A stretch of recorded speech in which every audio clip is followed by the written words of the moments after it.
اعوذ باللہ من الشیطان الرجیم، بسم اللہ الرحمن الرحیم۔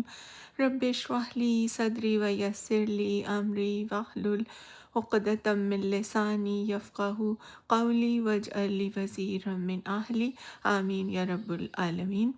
آج ہم سورہ الحدید کا ترجمہ آیت نمبر 16 سے شروع کر رہے ہیں۔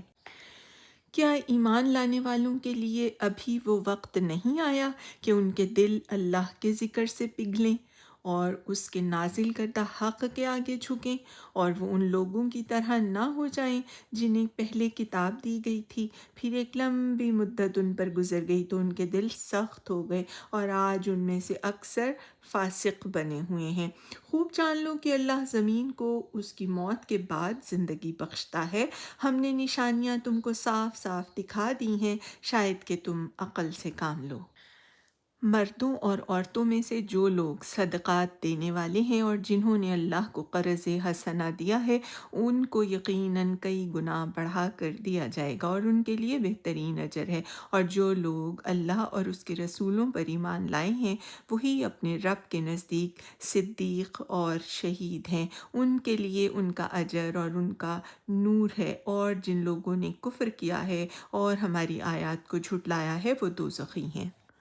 خوب جان لو کہ یہ دنیا کی زندگی اس کے سوا کچھ نہیں کہ ایک کھیل اور دل لگی اور ظاہری ٹپ ٹاپ، اور تمہارا آپس میں ایک دوسرے پر فخر جتانا اور مال و اولاد میں ایک دوسرے سے بڑھ جانے کی کوشش کرنا ہے۔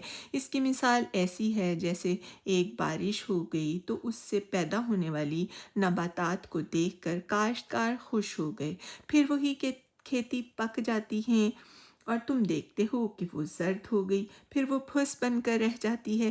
اس کے برعکس آخرت وہ جگہ ہے جہاں سخت عذاب ہے اور اللہ کی مغفرت اور اس کی خوشنودی ہے۔